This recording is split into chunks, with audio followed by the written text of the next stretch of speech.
Hey guys, this is Ashish and you are watching banking type. तो दोस्तों आजकल bank account खोलना एकदम सिंपल हो गया है, लेकिन सही अकाउंट चूज करना सबसे टफ काम है भाई, क्योंकि हर बैंक अलग अलग फीचर, चार्जेस और बेनिफिट देता है। और अगर आपने गलत अकाउंट चुन लिया तो अननेसेसरी चार्जेस, हिडन फीस और लिमिटेड बेनिफिट का सामना करना पड़ सकता है भाई। इसीलिए आज की वीडियो में हम डिटेल में बात करेंगे axis bank regular saving account के बारे में। एलिजिबिलिटी से लेकर डॉक्यूमेंट्स, फीचर, चार्जेस और बेनिफिट सब कुछ स्टेप बाय स्टेप समझेंगे भाई, ताकि वीडियो के एंड तक आपको क्लियर हो जाए कि यह अकाउंट आपके लिए सही चॉइस है या नहीं। तो चलिए बिना टाइम वेस्ट किए शुरू करते हैं। और हाँ, एक्सिस बैंक में ये account easy axis digital saving account के नाम से जाना जाता है। तो दोस्तों अब सबसे पहले बात करते हैं कौन लोग axis bank regular saving account खोल सकते हैं, मतलब इस अकाउंट को खोलने के लिए क्या एलिजिबिलिटी क्राइटेरिया रखा गया है। एलिजिबिलिटी एकदम सिंपल है भाई। सबसे पहला पॉइंट, आपकी मिनिमम 18 साल होनी चाहिए, मतलब अगर आप एडल्ट हैं तो आप इजिली इस अकाउंट के लिए अप्लाई कर सकते हो। और अब दूसरे पॉइंट के बारे में बात करें तो एप्लीकेंट का इंडियन रेजिडेंट होना जरूरी है, यानी ये अकाउंट मेनली इंडियन के सिटीजन के लिए डिजाइन किया गया है भाई। तो ये बस कुछ बेसिक एलिजिबिलिटी है, अगर आप ये दोनों क्राइटेरिया फुलफिल करते हो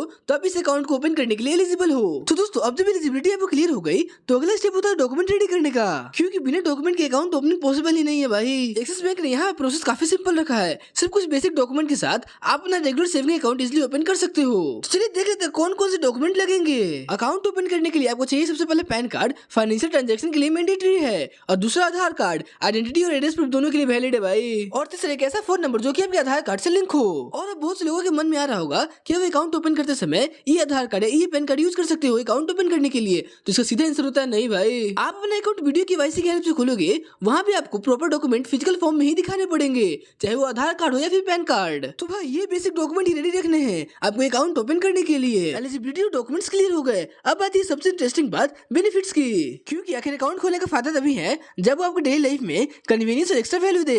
axis bank regular saving account में आपको कुछ ऐसे ही फीचर मिलते हैं जो इसे मॉडर्न और यूजर फ्रेंडली अकाउंट बनाता है भाई। तो चलिए वीडियो में आगे बढ़ते हैं, जान लेते हैं सबसे पहला बेनिफिट के बारे में। आपको यह मिलता है ऑनलाइन वीडियो केवाईसी, इससे घर बैठे अकाउंट ओपन हो जाता है बिना ब्रांच विजिट किए भाई। और दूसरा आपको फुल एक्सेस मिलता है नेट बैंकिंग और मोबाइल बैंकिंग का, जिससे ट्रांजैक्शन और बिल पेमेंट हसल फ्री हो जाता है भाई। और अब तीसरे बेनिफिट के बारे में बात करें तो अगर आप कैशबैक अकाउंट ऑप्शन चूज करते हो तो कैशबैक एंड रिवार्ड का भी एक्स्ट्रा एडवांटेज एंजॉय कर सकते हो भाई। तो भाई सिंपल शब्दों में कहे तो ये अकाउंट आपको एक कन्वीनियंट और रिवार्डिंग बैंकिंग एक्सपीरियंस देता है। अब बेनिफिट के बाद एक और इंपॉर्टेंट चीज आता है जो हर अकाउंट होल्डर को ध्यान देनी चाहिए, वो है फंडिंग और मिनिमम बैलेंस रिक्वायरमेंट का। इट मींस अकाउंट ओपन करते टाइम कितना पैसे इनिशियल डिपॉजिट करना होगा और फिर हर मंथ कितना बैलेंस मेंटेन करना जरूरी है। Axis bank regular saving account में ये रिक्वायरमेंट अलग अलग लोकेशन के हिसाब से चेंज होती है। अगर आप मेट्रो सिटी में अकाउंट ओपन करते हो तो आपको 16,000 की इनिशियल फंडिंग करनी होगी और उसके बाद 12,000 का एवरेज मंथली बैलेंस मेंटेन करके चलना पड़ेगा। अब वहीं अगर सेमी अर्बन एरिया के बारे में बात करें तो आपको 6,000 की इनिशियल फंडिंग करनी होगी और 5,000 का मंथली एवरेज बैलेंस मेंटेन करके चलना पड़ेगा। तो चलिए वीडियो में आगे बढ़ते हैं, जानते हैं अर्बन ब्रांचेस के बारे में।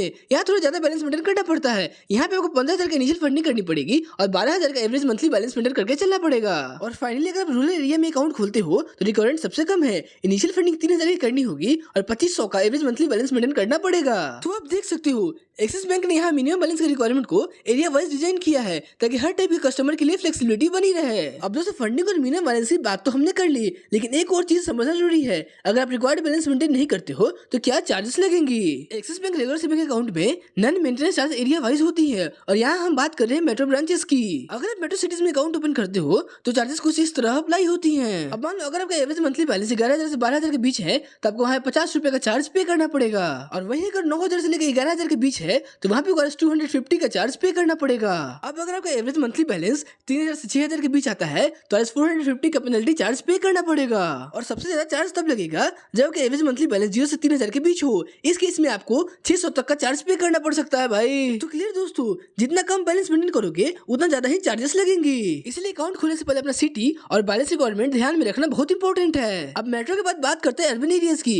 एक्सिस बैंक यहाँ भी एवरेज मंथली बैलेंस मेंटेन न करने पे अलग अलग स्लैब के हिसाब से चार्जेस अप्लाई करती है। अगर आपका एवरेज मंथली बैलेंस 11,000 से 12,000 के बीच है तो बैंक सिर्फ नॉमिनल चार्ज ही लगाता है, लेकिन अगर बैलेंस 9,000 से 11,000 के बीच है तो चार्जेस हो जाते हैं RS250 का।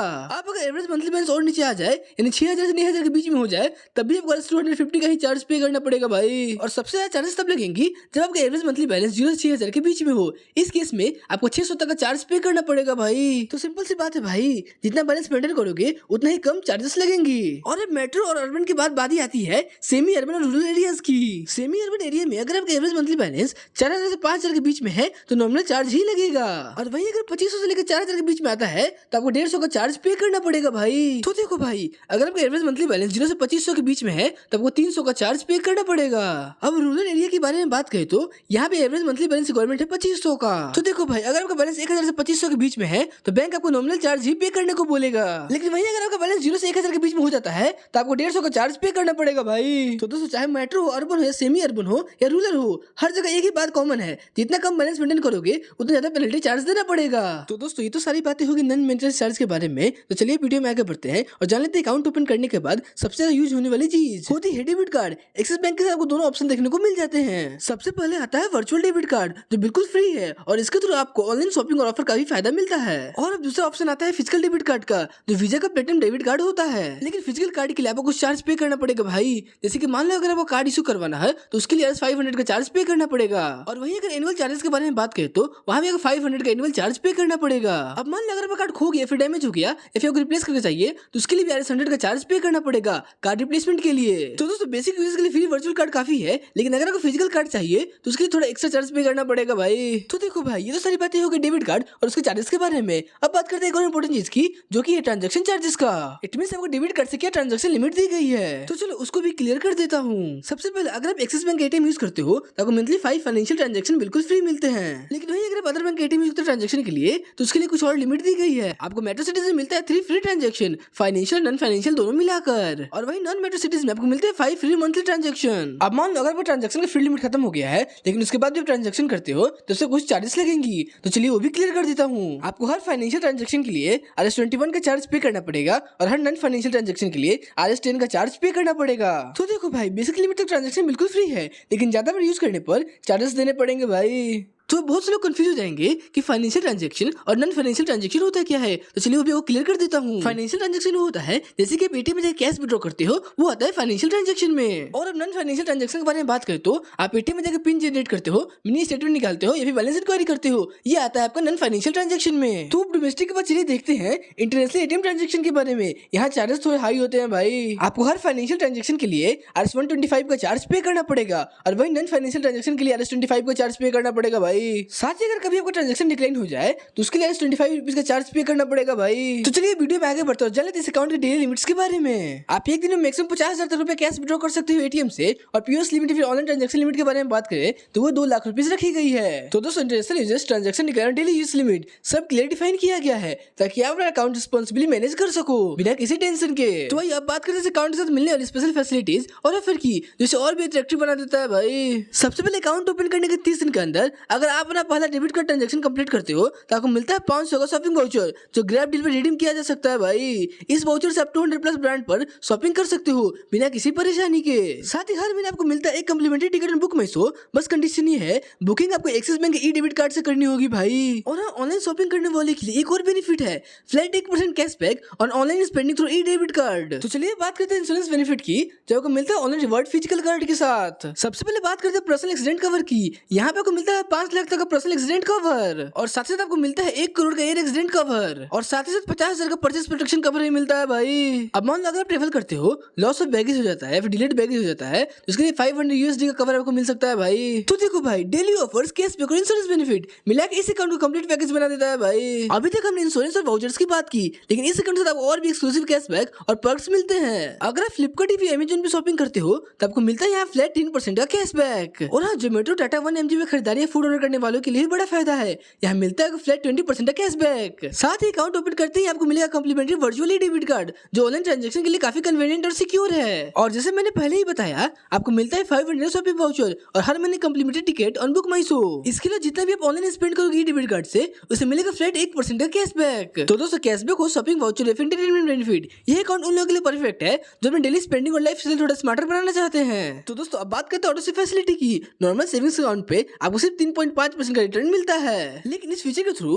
जो भी पैसे एक सर्टेन लिमिट के ऊपर होती है वो ऑटोमेटिकली एफडी में कन्वर्ट हो जाता है और उस एफडी पे आपको मिलता है 8 से 9% तक का रिटर्न। इट मीन सिंपल शब्द में बोले तो आपकी एक्स्ट्रा बैलेंस पर आपको सेविंग से ज्यादा रिटर्न मिलता है बिना अलग से एफडी बनाए। तो भाई अब चलते हैं फंड ट्रांसफर सेक्शन पर। अगर आपको अपने अकाउंट से पैसे ट्रांसफर करना है तो एक्सिस बैंक इसमें भी काफी फ्लेक्सिबल ऑप्शन देता है। सबसे पहले यूपीआई, एनईएफटी और आरटीजीएस, ये तीनों बिल्कुल फ्री है, इसके लिए आपको कोई भी एक्स्ट्रा चार्ज पे नहीं करना है भाई। लेकिन अगर आप आईएमपीएस यूज करते हो तो उसके थोड़ा चार्ज लगता है, जैसे कि आप 1000 से लेकर 1 लाख तक पैसे ट्रांसफर करते हो तो उसके लिए आपको RS5 का चार्ज पे करना पड़ेगा। और वहीं अगर 1 लाख से लेकर 5 लाख के बीच में पैसे ट्रांसफर करते हो तो उसके लिए RS10 का चार्ज पे करना पड़ेगा। इसका मतलब है कि आप इजिली अपने हिसाब से ट्रांजेक्शन मोड चूज कर सकते हो बिना ज्यादा चार्जेस की टेंशन लिए। तो देखो भाई, अब तक हमने चार्जेस, फंड ट्रांसफर फैसिलिटी की बात की, लेकिन अब आती है वो चीज जो शायद सबसे ज्यादा इंपॉर्टेंट है, वो है इंटरेस्ट रेट। क्योंकि अकाउंट खोलने का असली फायदा तभी है जब आपका पैसे सिर्फ पड़े ही ना रहे बल्कि स्टेडली ग्रो भी करें। एक्सिस बैंक सेविंग अकाउंट पे आपको मिलेगा 3% से लेकर 3.5% तक का return. It mean simple word से बोले तो अगर आप बैलेंस मेंटेन करते हो तो उसे मिलेगा आपको एनुअल रिटर्न। वही अगर आप पैसे को फिक्स डिपॉजिट में पार्क करते हो तो रेट काफी बेटर है, around 6.80 per annum for 1 year. It mean FD में पैसे रखना सेविंग कंपैरिजन में ज्यादा सिक्योर और प्रॉफिटेबल ऑप्शन बन जाता है भाई। तो देखो भाई, अगर आपको लिक्विडिटी चाहिए तो सेविंग अकाउंट बेस्ट है, और अगर थोड़ा एक्स्ट्रा रिटर्न चाहिए तो आप एफडी का ऑप्शन चूज कर सकते हो भाई। तो दोस्तों, इंटरेस्ट रेट के बाद एक और इंपॉर्टेंट चीज आती है, वही अकाउंट के साथ मिलने वाले बेसिक फैसिलिटी जैसे कि चेकबुक और पासबुक। एक्सिस बैंक आपको हर साल 20 चेकलिस्ट बिल्कुल फ्री देता है, लेकिन अगर आपको 20 से ज्यादा चाहिए तो उसके लिए 4 रुपए पर लिफ्ट का चार्ज पे करना पड़ेगा भाई। तो पासबुक की बात करें तो ये आपको फ्री मिलता है, लेकिन अगर आपको डुप्लीकेट पासबुक चाहिए तो उसके लिए 100 का चार्ज पे करना पड़ेगा भाई। अब दोस्तों, एक ऐसी चीज की बात करते हैं जो अक्सर लोग इग्नोर कर देते हैं, लेकिन अकाउंट मेंटेनेंस करने वक्त सबसे ज्यादा इंपॉर्टेंट होती है, और वो हिडन चार्जेस। ये वो चार्जेस होती हैं जो छोटी छोटी सर्विसेज पे लगती हैं, और अक्सर लोग इन्हें ध्यान ही नहीं देते हैं, लेकिन इनका इफेक्ट डायरेक्टली आपके अकाउंट बैलेंस पे पड़ता है भाई। अब बात करते हैं उन चार्जेस की जो अक्सर लोग मिक्स कर देते हैं, यानी हिडन चार्जेस का। या SMS अलर्ट के लिए आपको 50 पैसा पर SMS या 15 पर क्वार्टर देना पड़ता है, लेकिन वही अगर आपको फिजिकल स्टेटमेंट चाहिए तो उसके लिए 100 रुपए का चार्ज पे करना पड़ेगा भाई। और छोटी छोटी सर्विसेज के भी अपने चार्जेस हैं, जैसे कि एड्रेस कंफर्मेशन, फोटो अटेस्टेशन और सिग्नेचर वेरिफिकेशन के लिए सबके लिए आपको 50 रुपए का चार्ज पे करना पड़ेगा। और अगर आप फ्यूचर में अपने अकाउंट क्लोज करते हो तो उसके लिए भी आपको 1 टाइम 500 का क्लोजर चार्ज पे करना पड़ेगा। तो दोस्तों, ये सारी डिटेल्स पहले से क्लियर होना जरूरी है ताकि अकाउंट यूज करते वक्त आपको अननेसेसरी चार्जेस का सरप्राइज ना मिले। तो भाई, ये था पूरा detail review axis bank regular saving account का। हमने एलिजिबिलिटी से लेकर documents, benefit, funding requirement, debit card, transaction charges और इंटरेस्ट रेट सब कुछ अच्छे से समझ लिया, और अब आपको क्लियर आइडिया हो गया होगा कि यह अकाउंट आपके लिए सुटेबल है या नहीं। अगर आपको वीडियो इन्फॉर्मेटिव लगी हो तो इसे लाइक जरूर करें, अपने दोस्तों के साथ शेयर करें, और बैंकिंग रिलेटेड और भी ऐसी डिटेल वीडियोस के लिए हमारे चैनल को सब्सक्राइब करना बिल्कुल मत भूलिए। मैं मिलता हूँ आपसे अगले वीडियो में एक नए बैंक अकाउंट के एनालिसिस के साथ। तब तक के लिए हैप्पी बैंकिंग।